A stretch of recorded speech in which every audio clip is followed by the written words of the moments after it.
यह घटना आज से 12 साल पहले की है। उन दिनों मैं बिहार के एक छोटे से गांव हसनपुर के अस्पताल में कार्यरत था। एक रात अस्पताल में ज़्यादा मरीजों की वजह से 12 बज गए थे। उस रात तेज़ बारिश हो रही थी। मैं भीगते भीगते अपने घर पहुंचा। कपड़े गीले हो जाने की वजह से मैं अपने कपड़े बदल ही रहा था कि अचानक दरवाज़ा खटखटाने की आवाज़ आई। मैंने सोचा इतनी रात को कौन आया होगा। मैंने दरवाज़ा खोला और देखा कि एक लड़की जो बरसात में भीगी हुई थी, रोते हुए कहने लगी कि मेरी माँ की तबीयत बहुत ख़राब है, आप जल्दी चलिए नहीं तो वो मर जाएगी। मैंने उससे कहा कि रात को मैं मरीज़ नहीं देखता हूँ, सुबह अस्पताल ले आना। मगर वो लड़की जाने को तैयार नहीं थी और रोने गिड़गिड़ाने लगी। उसकी आवाज़ सुनकर मेरी पत्नी को उस लड़की पर दया आ गई और मुझे उसके साथ जाने को कहा। मैं मन ही मन परेशान होते हुए बाहर आया और अपनी जीप निकाली। सुनसान रास्तों से होते हुए वो लड़की मुझे 5-7 किलोमीटर दूर एक दूसरे गांव में ले गई।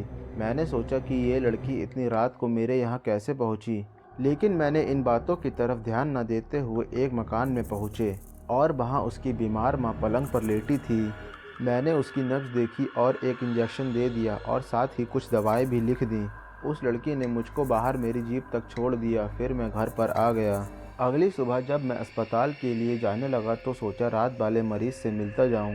थोड़ा सा चक्कर ही पड़ेगा रास्ते में, ये सोचकर मैं वहां गांव में पहुंचा। मैं रात को जिस मकान में गया उस जगह पर मुझे कुछ नहीं दिखा। मुझे उस जगह पर खंडर नज़र आ रहा था तो मैं गांव वालों से पूछने लगा कि यहाँ एक घर और एक परिवार रहता है। तो लोगों ने हैरानी से देखते हुए कहा, यहाँ ऐसा कोई घर नहीं है। ये सुनकर मेरे रोंगटे खड़े हो गए।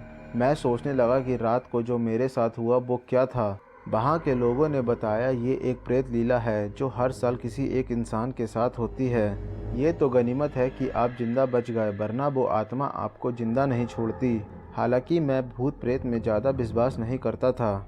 मैं जब गांव वालों के साथ उस खंडर में पहुंचा तो उस खंडर के बाहर मेरी जीप के पहिए के निशान थे और वो इंजेक्शन और दवा भी वहीं पड़ी थी। मैं बिना लोगों से और बातें किए तुरंत अपने घर आया और घर वालों को सारी बात बताई। उसके कुछ दिनों बाद मेरा तबादला दूसरे गांव में हो गया, लेकिन उस रात की घटना के बारे में सोचकर आज भी मेरी रूह कांप जाती है।